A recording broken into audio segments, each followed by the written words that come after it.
we want to do is just a little recap. Every week, Shoob and I are picking a slate of games where we are going to pick outright and we are going to pick versus the spread. In week 0, Shoob and I both went 2-1 outright in our picks. I went 3-0 against the spread, and Shoob went 2-1 against the spread. So not bad for both of us. We're both positive right now. However, week 1 poses newer challenges. It's going to be very interesting, and we're about to dive into that right now. Shoob, week 1, backyard brawl. First meeting since 2011, West Virginia versus Pitt, -7.5. Tell me about this game. Tell me who you got on the win and on the spread. So this one was very difficult for me to pick actually, because initially I was very high on Pitt going into the off season, and as the season has gone on, I am not very bullish on Pitt as I was earlier in the year. I think West Virginia is a sneaky underdog here. Am I going to pick them to win this game? No, I'm going to pick Pitt. But if you're giving me 7.5 on that spread, I'm going to take West Virginia to cover that spread and hang within 7 points of Pitt.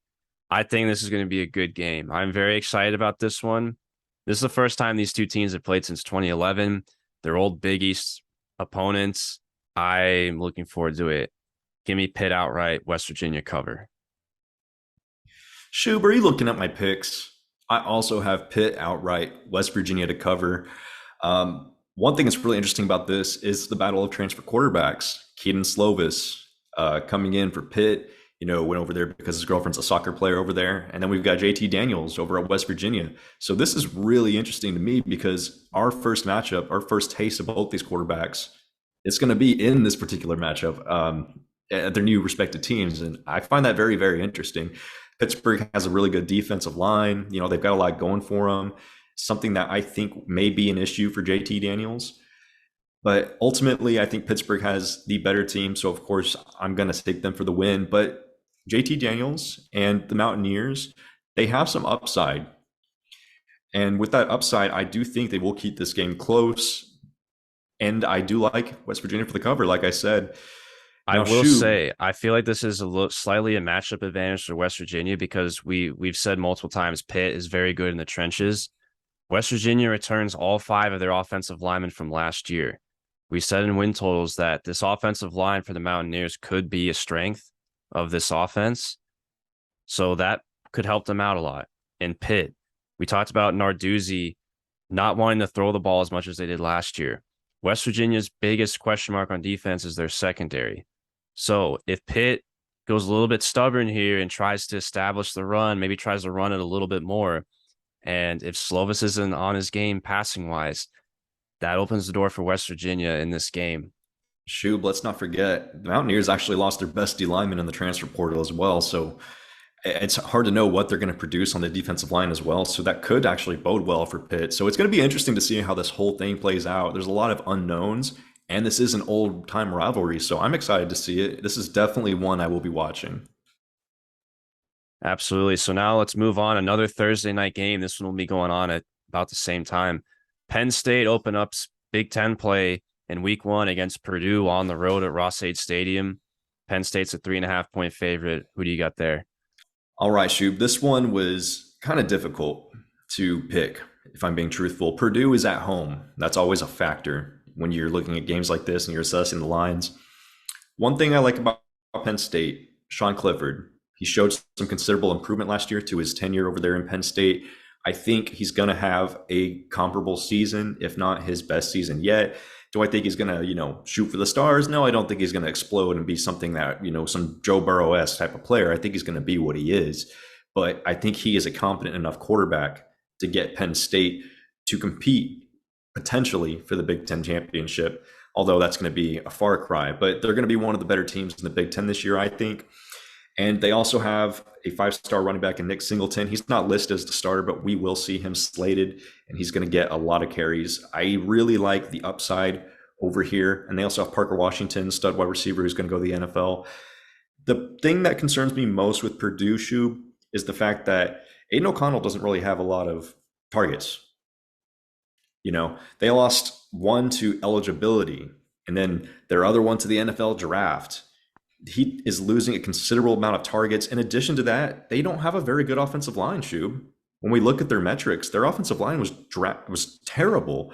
Despite that, O'Connell was very effective last year. But the thing is, you're taking away his weapons. And I don't know how that's going to bode for Purdue when you're playing a talented Penn State team. I like Penn State for the win. And given that this line is at 3.5, I'm going to take Penn State on the spread as well. But it's not like they're going to just I don't think they're going to win it by a considerable margin. It's only sitting here at three and a Three and a half. half. I think Penn State will win this by maybe 5 or 6. So I would have told you in June, I like Purdue for the upset here. I would have told you in July, I like Purdue for the upset here. I would have told you about 3 weeks ago to 2 weeks ago, I like Purdue for the upset here. I'm just not, I don't know what it is. I'm not liking the vibes from what I've hearing about Purdue going into the season. And I could be completely wrong here. And I will really kick myself if I'm wrong about You're this. not sticking to your guns, man? I'm not sticking to my guns. I originally really liked this upset, but the more I've looked into this Penn State team, there is a bit of upside with Penn State, as there also is for Purdue. I think Purdue does have some upside, but like you said, there's just way too many red flags with Purdue. You already covered all that. I think Penn State with a veteran quarterback, Sean Clifford, a lot of things didn't go right for Penn State last year. I think they know what to expect here. I think they know they're going into this game knowing that this is prime upset alert at Purdue to open the year. Like that just screams upset alert. I like Penn State to get it done on the road. I will say this, I think this will be a very close game. I love Aiden O'Connell, but I'm sorry, Boilermakers. I'm fading you here, and I'm going to go Penn State both on the spread and outright as well. Though I would not be surprised at all if Purdue just dispels all those notions that have been coming into my head these last couple of weeks and they win this game. But I'm going with the Nittany Lions both ways. Well said, Shub. Let's shift our attention over to arguably one of the most interesting matchups. And the reason I would say that this is one of the more interesting matchups in the entire week one series is because the line is even. The line is even between these teams. It is literally the definition of a coin flip. And I'm talking about the North Carolina Tar Heels versus the App State Mountaineers. What is there? They're the Mountaineers. I wanted to say Musketeers, so I'm glad you said Mountaineers. But anyway, North Carolina, Appalachian State, the line is even. Complete coin flip. We're playing at App State. You don't traditionally see this. She has mentioned this in the past. Usually the Power 5 team will be the team at home, but I guess App State just has that kind of respect to where UNC is actually going to go play over there. Now, Shub, where's your coin flip? So my coin flip is going to the team out in Boone, North Carolina, and that home crowd that is going to be sold out. They have this game marked on the calendar. I am calling it the upset right now. App State, money line, and technically PK on the spread. So, which by the way, there's a loophole here. Technically, because the spread is even, you can say, oh, I like UNC money line, but I'm going to take App State on the spread. But we don't allow that here on the Xan Shoob College Football Podcast because we're not cheap here. We don't try to skirt the rules for our own benefit. So whichever way we go here, we're doubling down. We're going both ways. I'm taking App State on the upset. Give me the Mountaineers. I am biased here because I have them in the team draft, but even if I didn't have App State in the team draft, I promise you, I am all in on App State for the upset here. Give me the Mountaineers. I think this will be a shootout. UNC's defense is looking very suspect to me so far. I know it was against FAMU, but unless UNC's defense just decides that they want to wake up and play defense this week against App State, I'm expecting a lot of high scoring. I think Chase Bryce will light it up. Give me the Mountaineers. Give me the upset in Boone. I like it, Shub. I like it. There's so much to like about App State, man. I have so much respect for that program. They are known for upsetting Power 5 teams. They are absolutely known for upsetting Power 5 teams, not to mention they're at home. But here's the thing, Shub, and this is where it gets interesting because I'm going the completely opposite direction. I'm going to take UNC Oh, on boy. both, obviously. I'm going to take UNC, and here's why.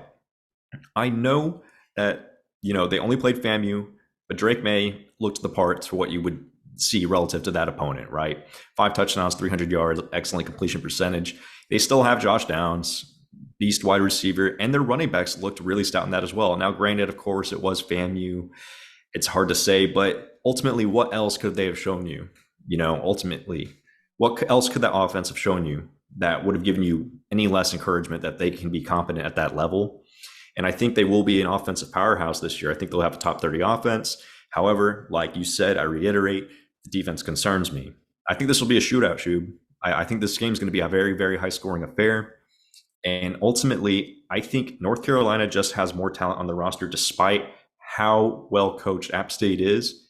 And I think it's going to happen. And I think North Carolina is more deep as well when you look at the recruiting. So, North Carolina, for the sake of depth, the longevity of that is going to help them late in the game. And I think they'll squeak it out against the Mountaineers. Yeah, another matchup I'm very interested to watch is App State's running back Cameron Peoples. App State's also got a very solid offensive line as well, so I'm interested to see that running game going up against this defensive front seven from UNC, especially with the talent they have along there. This will be a good one. I'm having this one circled. I'm going to try to watch this one. Probably not a game that most casual people would watch, but I got a lot of stakes here for this one. So this is our first disagreement both ways. So I'm loving it. All right, let's move on here. The next game on the docket here. This is a big time matchup. Number 11 Oregon facing against number 3 Georgia at Mercedes-Benz Stadium in Atlanta. So basically a home game for Georgia. So the Ducks versus the Bulldogs, the defending national champions, are a 17.5-point favorite. Who do you got? This one's really, really interesting, Shoob. I had to think about this one pretty hard because Georgia is still really, really good despite losing all that talent to the NFL. But on the flip of the coin, Dan Lanning is the quarterback over, or not the quarterback, the new head coach over at Oregon. And if anyone knows that Georgia team inside and out, especially their defense and how to potentially exploit those players, it's Dan Lanning. And I think that plays to Oregon's advantage here. Now, do I think Oregon's going to win? No, I've got Georgia on the win. Let's get that out of the way. But I think Oregon can cover. I think Oregon can cover this. I like Oregon to, I think Georgia's going to win this game by 15 to 17 points. And that line is sitting there at 17 and a half. So give me Oregon to cover, Shoob. And that's mainly because of the Dan Lanning factor. I really think that he has that insider knowledge that is really going to help the Ducks out. So I am with you on both of these. I like Georgia to win. I would be very surprised if Georgia lost. There's just way too much talent for Georgia to lose this game. Georgia could play a rather mediocre game and still probably win this game because of the sheer talent difference. Oregon, like, don't get us wrong, they still do have a lot of good talent. But for all the reasons that Xan said, I'm pretty high on this Oregon defense. I think this Duck defense could be pretty good this year. I just feel as if Georgia's not going to be able to just come out and start lighting up Oregon. And the spread's a 17.5. I think the Ducks can hold it within 17 points. This could be a game where maybe Georgia has control of it for most of the duration of this game, but I think Oregon will keep it relatively close. I don't think Oregon will let it turn into a blowout because of that defense. So I'm with you. I think Oregon can cover this. 17.5 points. Give me the Ducks on the spread. Another interesting point, Shu. Oregon hasn't named their starting quarterback yet. They're literally keeping that a secret. So is it Ty Simpson or is it Bo Nix? I think it's going to be Bo Nix because they're going to go with the more experienced guy. But at the same time, who knows? I mean, we thought it was going to be Calzada over at Auburn and it ended up being Finley. So it'll probably be Bo Nix. I think so too. But again, it's not announced yet. So we'll see when they take the field. Now, Shoob, let's shift our attention over to another really, really interesting matchup. This one is, man, I had to really think about this one. This one was hard for me. This one's Cincinnati at Arkansas, -6. Shoob, who are you taking in this game and why? Yeah, this one was also tough for me as well. So I do have a lean here for this one. Arkansas and this offense with KJ Jefferson, they have continuity at coordinator with their OC Kendall Briles. This is an offense that can really light it up this year. They have a good amount of upside, and they could be a very fun team to watch. Arkansas fans are very, very excited going through the season as they have every right to be. And as far as Cincinnati, if anything that I've heard about the reports about Cincinnati coming into the season are true, Luke Fickell could have this team at a near competent level to what they had last year. Now, do I believe that?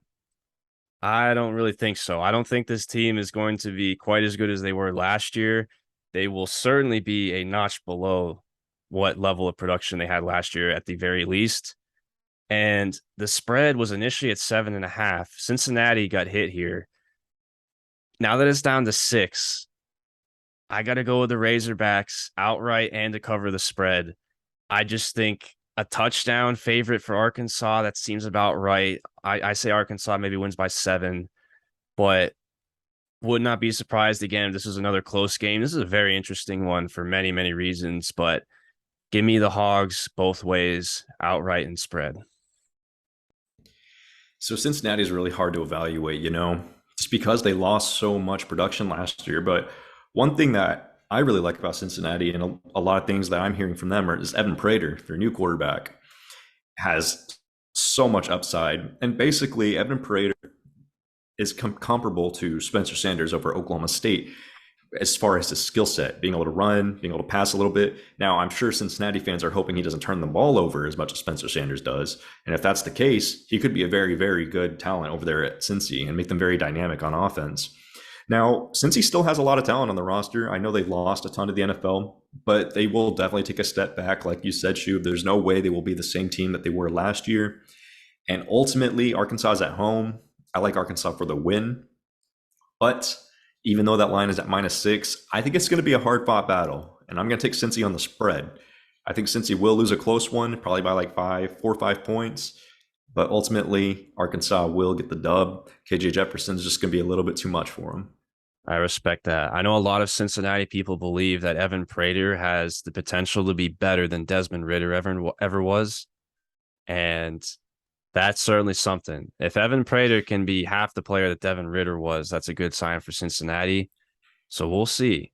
But the guys, it is hard to do. It is hard to judge that, Shoob. You know what I mean? Like, because every fan base thinks the next guy up is going to be just as good as the last guy, or at least they want to speculate that. And so it's really hard to predict that. But I will say that back when Evan Prater was in high school, I did watch some of his tape, and I was pretty impressed by him. I was really hoping that that another team would land him. But I'm happy he ended over there in Cincinnati and stayed home. absolutely. So now let's move down here.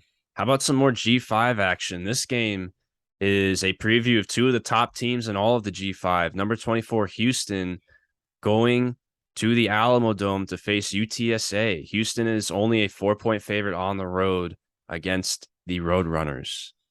Man, this one is tough, Shoob. This one is tough. UTSA is a good team. People don't give them a lot of credit.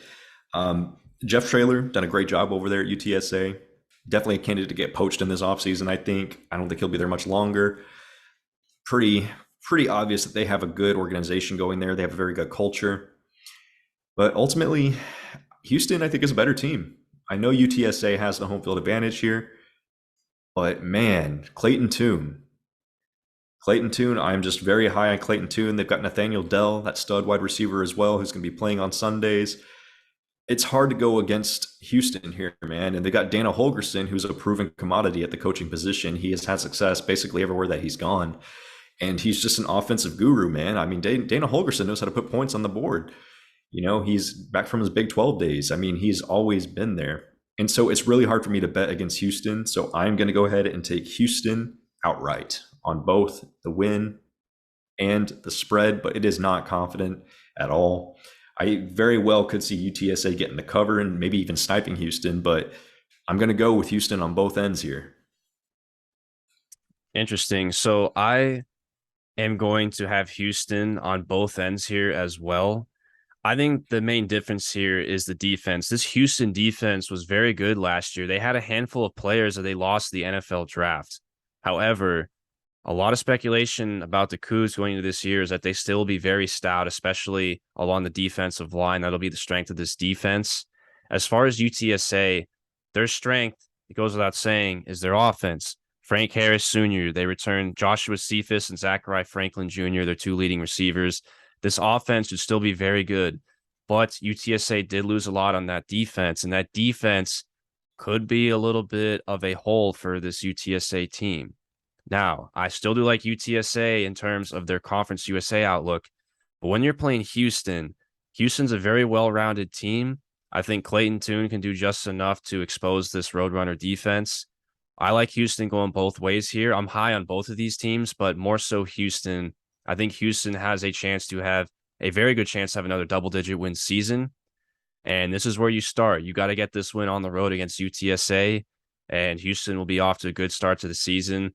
This, again, not a game that many of the casuals will pay attention to, but if you want to talk about two of the top dogs in the group of five, this one's where it's at. 100% Shoob, 100%.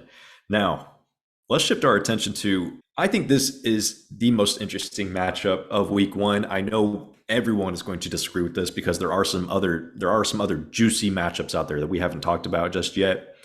But for me, as a from an analytical standpoint here, this is the most interesting matchup to me. Utah going to the Swamp to play the Florida Gators. We all know Utah has a great team this year, but it is in the Swamp. And the Gators do have a dynamic quarterback in Anthony Richardson. And this really, really just begs the question here. Like, Florida has a new head coach in Billy Napier who always got the most out of his quarterback over there at Louisiana Lafayette. And Richardson just has so much upside. It's just, where does it fall in terms of this? From a talent perspective, Florida's kind of there with Utah as far as like recruiting rankings are concerned. But Utah's so well coached. They have continuity.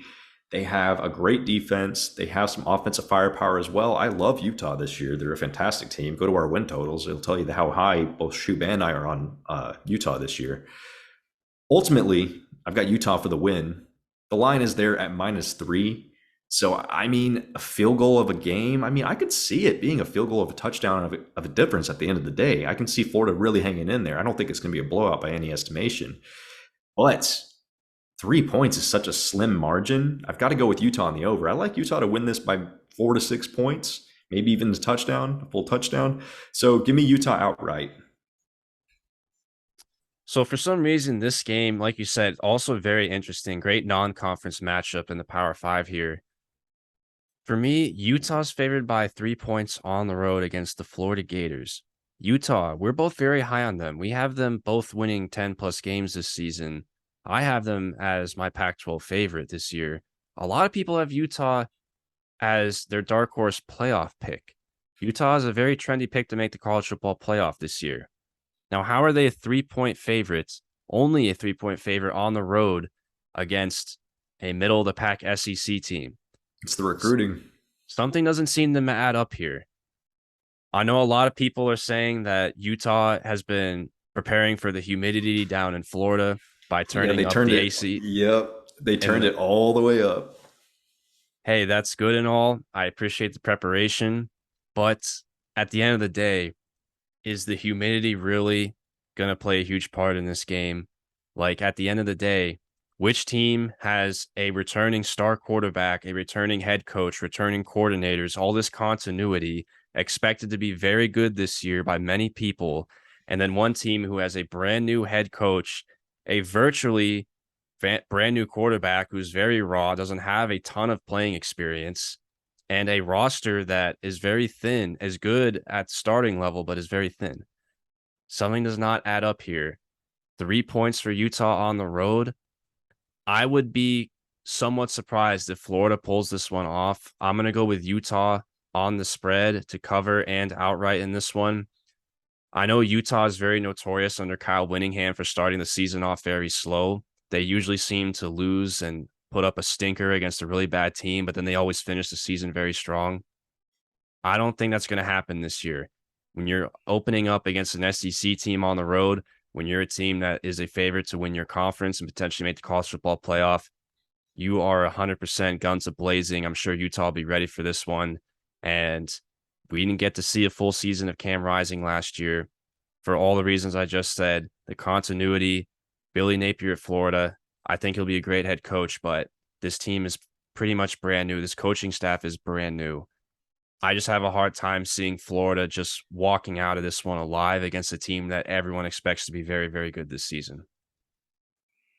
Fair enough, Shoob. Fair enough.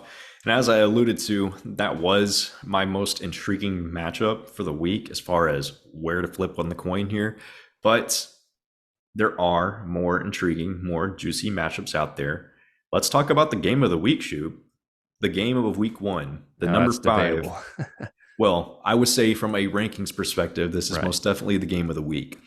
Number five, Notre Dame versus number two, Ohio State, with a line of minus 17 and a half favoring the Buckeyes. Where are you going with this one, Shoob? Well, I don't think anybody should be surprised who I'm picking to win this game outright. I'm going with Ohio Notre State. Dame? Oh. See, Irish fans, can you cover the 17 and a half point spread? I feel like this is almost a copy and paste of the Oregon Georgia matchup as far as the spread and everything, and just the feeling of I have of both teams going into this year. The only difference is Ohio State has an offense that can absolutely light it up. Now I know Notre Dame's defense is going to be very good, and right out the gates, this is going to be a test for Ohio State in this offense. They're going to face against a very good Notre Dame defense. The problem, however, is the other side of the ball. With Notre Dame now naming Tyler Buckner as their starting quarterback, I don't really see Notre Dame just lighting it up and coming out of the gates guns a-blazing against Ohio State defensively. Now, I know Ohio State, they're going to be implementing a totally new defense and all that. It'll probably take some time for them to adjust to that as the season goes on. So I do not expect Ohio State's defense to be as sharp at the beginning of the year as they are at the end. With that being said, I'm going to take the Buckeyes to cover here. I just feel as if Ohio State will come out guns a-blazing. I know Notre Dame has a good defense, but I think Ohio State can cover the 17 and a half point spread. I would be very surprised if Notre Dame keeps this one a one possession game. I would be very surprised if it's a close game at all. I think Ohio State pulls away late in this one, and I like the Buckeyes to win by probably 20 points or more. Ohio State is absolutely filthy on offense. It is unfair how good Ohio State is on offense. They are going to decimate most teams that they play. That's a prediction I'm making right now. They're going to win most games by at least 2 touchdowns, if not more. I mean, let's go back to the Big Ten last year, Shoob. The Ohio State Buckeyes averaged what, 45 plus points a game, something like that. And the next highest team was Michigan. They were averaging like 30. I mean, it's just such a substantial increase from the next team, like in your conference. That's how good Ohio State is at the offensive position or offense in general. And it's really hard to bet against them. So obviously, Shub, I'm picking Ohio State to win this game. There's no doubt about that in my mind. But Ohio State. Let's look back to last year when they lost to Oregon early season. Now that was a little bit fluky because that Oregon team that beat Ohio State and that Ohio State that lost to Oregon, they were two different teams by the end of the year. Very much so, as you alluded to earlier in this pod. There we see those games every year in the early season. Where it's like, how did that team lose to that team? As we see them later in the season, and there can be a lot of rust. But the thing is, I thought about that, and I thought about that might be a path to the cover for Notre Dame. But then I realized, I mean, all of these guys are returning for Ohio State. All these guys have another year under their belt. They are so experienced on offense. Not in addition to just being flat out dangerous in general, man. They are so experienced on offense. And quite frankly, I think this is going to be like a 23, 24 point game. Ohio State, give me both. I like it, man. We have too much continuity. When you talk about coordinator continuity, Xan and Shoob have too much pick continuity here. Ever since the Cincinnati spread cover, I think we've agreed on about everything so far. So we're due for some disagreement here in these picks. But This next one could be one. this next one could be one. How about a non-conference matchup that, again, under the radar, but could be a sneaky good game? There's a Boise lot of good State. games. Boise State, the Broncos, one of the top Mountain West contenders, going on the road to face Oregon State, a middle of the road Pac-12 team that we think is a sneaky good team this year in the middle of the Pac-12. Oregon State's a 3-point favorite at home. So if this game is played in a neutral field, the odds makers suggest this could be basically a coin flip. But will give the Beavs a field goal edge since they are at home. What's your take on this game? This one's an interesting one, man, because I could see this one going either way. When we were talking about our win totals, Oregon State, they played Boise State, Fresno State. I said I like them to split those, go 1-1 in that stretch. I said I like them to beat Fresno, but man, I I'm taking a little bit of a leap here, and that's mainly because Boise lost their top wide receiver, Khalil Shakir, and I think they're going to take a little bit of a step back on offense. Granted, I think Boise is still absolutely fantastic, but I'm going to go ahead. I'm going to bet on the Beavs, man. I'm going to take the Beavs to win this game, but I Hey, think this is going to be a dogfight. I think this game is going to be very close. It's going to come down to 1 or 2 points of a difference at the end. So I'm going to pick Boise to cover, Oregon State to win. I think it's going to be that close. wow. Only a 3-point spread, though. So you think Boise will I keep think it it's going to within be a a one field or goal? 2 point. I think it's going to be within 1 or 2 points. I think it's going to be like that type of game. I think it's going to be very, very Interesting. close. Interesting. So Boise to cover, but Oregon State to win. I had a So feeling we might have some disagreement on this one because I was thinking about this in my head, and I really see it, man. I think it's going to be like a tale of man. I don't even know. I don't even know how to explain it, but I think it's going to be very, very close. So obviously, you already mentioned losing Shakir for Boise State. That's a big loss. But that being said, though, they do return Bachmeyer, who's senior quarterback. He's got a ton of starting experience. This Boise State team, even though a few of their players aren't necessarily returning starters, a lot of these players are seniors, or they have a ton of veteran players on this team. And I think this Boise State team, we hit on the win totals. They were a little bit better than what their 7-5 record showed last year. And without a doubt, I believe they will have better than a 7-5 record this season. But this one's tricky. This one's very coin flippy. And I had a very hard time with this one. This one was arguably for me as well, I like had a the very tough time toughest. as well. Yeah, a very, very tough time with this one. I am going to stick to our convictions, and I feel like there's a lot of recency bias playing into this one because our last win totals pod was the Pac-12. So I do have Oregon State fresh in my mind. And for Oregon State, they're going to get to a bowl game this year. This has got to be one of the games that they likely should win in order to achieve that. They got to Jonathan win this Smith's done one a or great job. Fresno. Oregon State has some continuity. They have a lot of starters returning as well. I believe the Beavs get it done at home. I am going to take them to win this game, and I'm going to differ with you here. I think even though 3 isn't necessarily, I feel the most comfortable taking the spread, I think the Beavers will, at the very least, maybe push or win by 4 points to 7 points. I would be surprised if one of these teams blows the other one out. I think it'll be a close game, but I'm going to go with the Beavs here both ways. So I'll disagree with you on the spread. All right, I like it. I like it. That's going to be such an interesting game to watch. I will 100% be watching that one, Shoob. I mean, the week one, man, I'm going to be tuning into so many games. I'm just going to be living on my couch in pure, utter football ecstasy. It is going to be such a good week for matchups. I'm really excited for it. And another one, Shoob. Florida State, LSU. This one's going to be played in the Superdome. It's basically a home game for the LSU Tigers. The line's sitting there at -3 in favor of LSU. Florida State's already got a win under their belt, played pretty well against Duquesne, but it's Duquesne. Shoo, what's your pick for this one? This one I was very confident about for the longest time, and now I'm not so confident in it. And it's not because FSU just played Duquesne. It's because the more and more I've thought about this, I could see this going to the Knolls. Now, am I going to predict that officially here on this podcast? No, I'm not going to do that. I'm Oh, picking LSU. I think LSU will get it done. I'm still high on this team, despite the fact that my Miles Brennan hopeful starting quarterback prediction back in June did not pan out so well. Jaden Daniels, he's got some great receivers to throw to. mm-hmm. And LSU, Elite D line. we've talked about Brian Kelly so much here on this podcast already. I think that LSU will be ready to go for this one. And you want to talk about a game where there's maybe a little bit of a talent difference. Now, 5 or 7 years ago, when we're talking about one team having a talent advantage over the other, that would be just ludicrous back then. But now, Florida State's kind of lagged behind in the recruiting.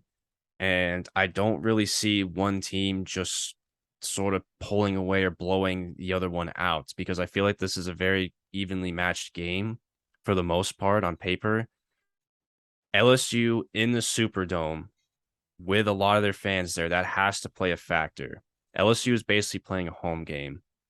And I hate to do this because I know FSU fans are just starving for any reason to be hopeful about something, but I'm going to go with LSU outright and to cover their 3-point spread. I will say, however, would not be surprised. I have a sneaky suspicion that FSU could win this game. I'm not going to pick it, but if FSU wins this game, this would be huge, huge for FSU, huge for that program, huge for Mike Norvell. That fan base just needs something to feel really, really good about. And this would be a massive win for that program with the stage that it's at right now. So it's a big game for many reasons for both teams and both programs. I think FSU has a lot more on the line and it probably means a little bit more to them. But man, I'm still going with LSU. Still going with the Tigers. So give me LSU both ways. Go Tigers. I'm with you. LSU both ways. LSU is much more talented on the offensive end, given their wide receivers. They've got a dual threat quarterback. So does FSU, but LSU's dual threat quarterback, I think, is a little bit better over there with Jaden Daniels. He's got better receivers. They've got a very, very elite defensive line. Basically everyone on that D line is projected to go to the NFL, Shoob. And it's really hard to bet against the Tigers when you consider the matchup. I'm with you. I could see Florida State potentially sneaking one out against LSU. But for the sake of this pick, I'm going to take LSU, man. I could see it going. I could see either two options here. I could see Florida State kind of sneaking in here, playing LSU to the end and sniping the game at the end, or LSU is going to run away with this by about 2 scores. So that's what I'm predicting for this. I think it's going to be the one of those two scenarios. And with that being said, that's all the time that we have for you guys. Thank you for tuning in. If you enjoy this, and please share it with your friends. Leave us a comment. Let us know what you think about if we talked about any of your teams. Let us know what you think about the matchups that we recently discussed. Engage with us. We love to hear from you. Follow us on Twitter. We're actively on there. We'll talk to you if you just send us a message. Xan Shoob CFB on Twitter. Now, with that being said, we'll see you next week. See y'all later. Enjoy your college football Saturday.